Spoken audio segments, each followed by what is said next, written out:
Hi, welcome to another episode of Beast Perspective. In this episode, we'll try and look at the India-US trade negotiations that are going on.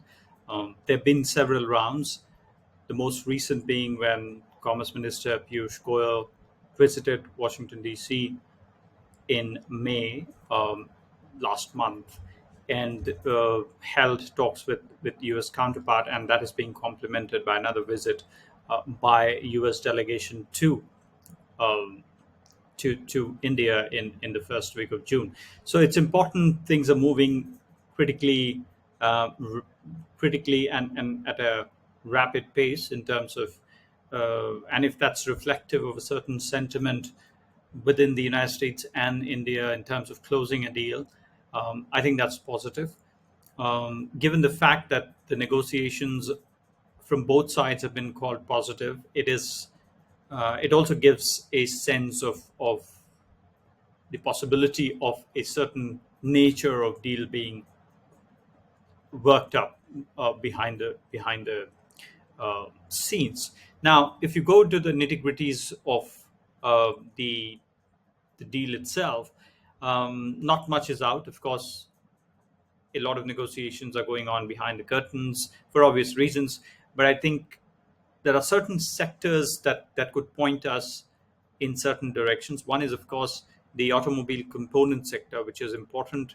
If you look at the export from Indian economy from India to the United States in the last fiscal year, particularly in 2024, we had about 11.9 billion worth of exports to the United States. That's a sector that India is relatively well positioned in, and I think has the advantage of taking the concession of giving concessions to the United States, in the sense that India could actually broaden that spectrum, increase the volume of exports to the United States, and take certain concessions and in terms of tariffs. That's one. Second is gems and jewelries is again an important sector for India, for Indian exports, where I think Indian exporters are looking to broaden the export volume to the United States. Uh, but a lot of other factors, apart from and certain specific factors, for example, sectors, for example, the the pharmaceutical and the uh, and sectors like dairy and pharma. I think those are also very critical, but they also would draw Indian red lines in the sense that it could play out completely differently within the Indian economy if concessions are too high in certain sectors. Also, they touch certain sensitive political chords within India in many ways.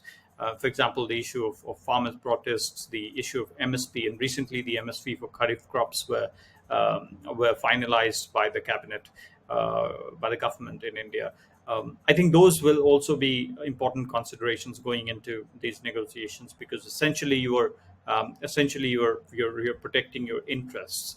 But having said all this, the terms of the negotiations this time, of course, are with a broader understanding from both sides that there is a willingness to sign a deal.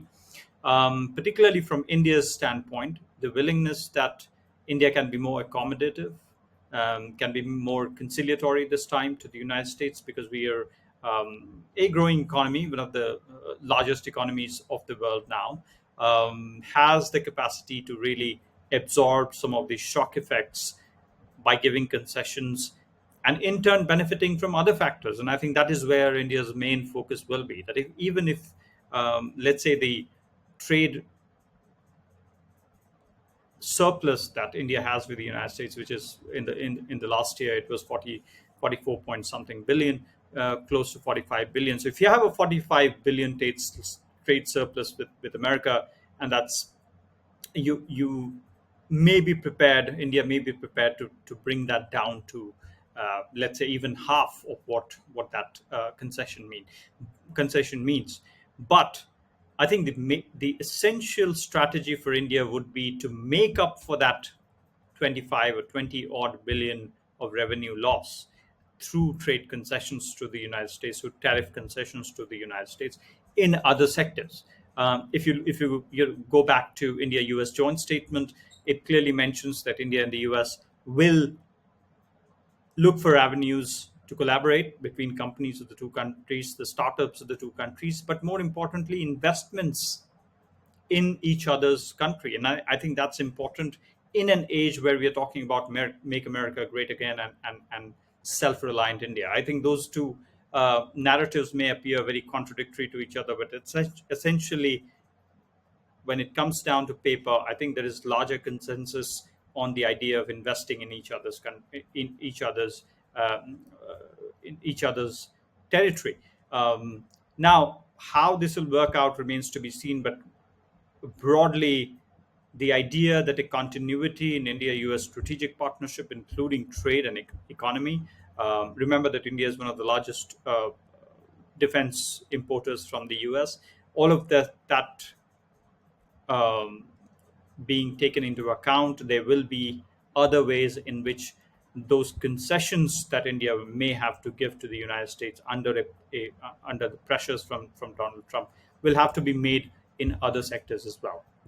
So I think that's key in terms of where we are in the trade negotiations.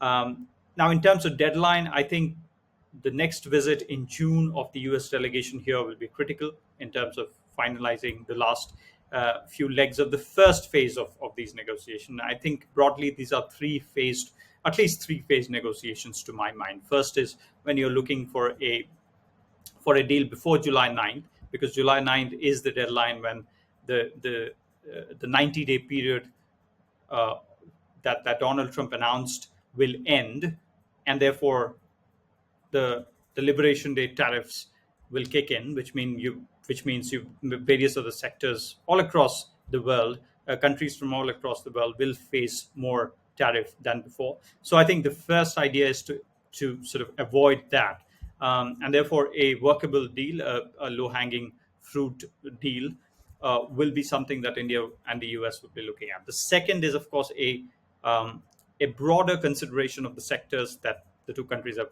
agreed in, to be able to work them out. And if it feels that a country has been too conciliatory, for example, if India feels that it's been too conciliatory to the US, then what are the other ways in which investments, etc., can be rerouted? Manufacturing can be done here, and therein, this is the second phase, which I think will be critical in India's push against the United States', particularly Trump's idea that manufacturing bases like Apple should shift to the United States. And I think those push and pulls will be worked out in the second phase of the deal.